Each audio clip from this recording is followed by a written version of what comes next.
দল হাৰিলেও ডাঙৰ নজিৰ গঢ়িলে বিৰাট কোহলীয়ে পুনৰ এবাৰ ইতিহাসৰ পাতত লিখিলে নিজৰ নাম। নমস্কাৰ, মই জিচু বৰ্মন, আপোনালোকে চাই আছে RNA নিউজ আছাম। IPL 2024ৰ প্লে-অফৰ পৰা বিদায় লৈছে ৰয়েল চেলেঞ্জাৰ্ছ বেংগালুৰুৱে।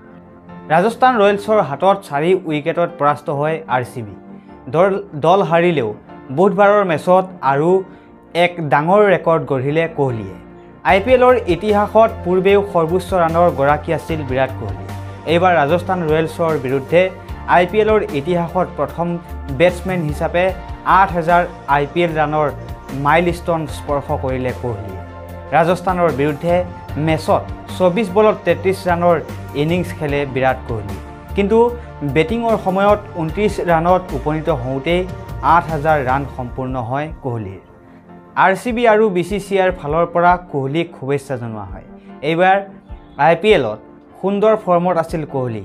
15খন মেচত 741 ৰান কৰি প্ৰতিযোগিতাৰ সৰ্বোচ্চ স্ক'ৰাৰো তেওঁ।